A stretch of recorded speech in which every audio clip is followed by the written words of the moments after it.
everyone, it's Glory from Byte Camp. Welcome back to our Villager Dungeon Nightmare Catch Game series in Godot. Last time, we downloaded Godot. So, in this episode, I'm going to be showing you how to create your very first Godot project, and as well as familiarizing you with Godot's layout. So, let's get into it. Alright, the first step to working on any Godot project is to actually open Godot. So, double-click your Godot icon to run it. Two windows will pop up. There's this blue one, and there's this black one.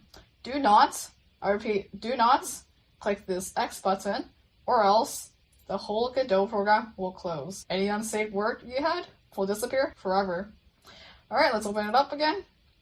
Instead of clicking X, I'm just going to click the minus button to minimize this tab. And now the black window is tucked away, and I won't be able to accidentally exit it. This blue window. This is the Godot Project Manager. Since I don't have any projects inside it yet, this window will pop up. We can just press cancel or X because we'll be making our own projects. Click on New Project on the right, and I need to first name my project. Mine is called Villager Dungeon Nightmare, and I want to put it on my desktop instead of my documents so that when I create my folder by clicking this button, you can actually see that the folder gets created over here. This folder on my desktop is now my game folder and will have all my game assets later on. As you can see, the red X became a green check mark, meaning this is an empty folder ready for Godot to put all its required settings in it. Choose OpenGL ES2 and press create and edit. Godot will now open up a new project, and wow, that's a lot of menus. Don't worry though, I'm going to give you a quick tour of Godot's layout. Starting from the top left, these are the project and editor settings. I can open a scene, I can save a scene,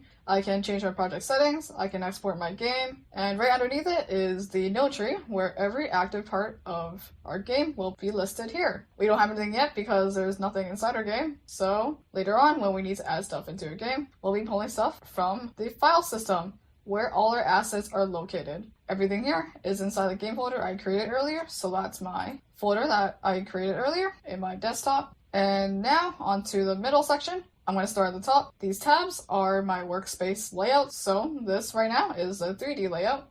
And if I click on 2D, this becomes a 2D layout, and scripts will become the script layout. And this huge box that's right in the middle is the workspace viewer. This is where we can map and place our components later on. Down at the bottom is where the debugger output is, so click on debugger, and this is where Godot will log all your errors if there's something wrong in your game and it can't run. Also down at the bottom is the animation dock. Into that, when we begin working with animations, you'll be able to use the animation functions here.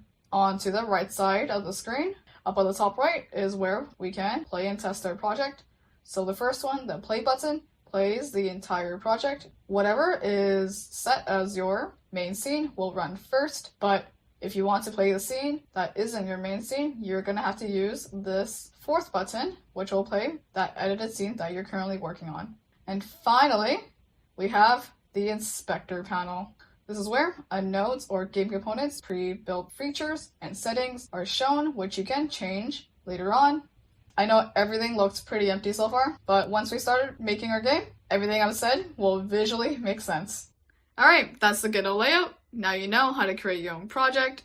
Next up is putting all your assets inside your game folder so that your Godot project folder will have all the necessary building blocks to make your game.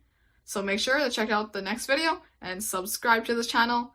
And as always, thanks for watching. See you next time. Bye.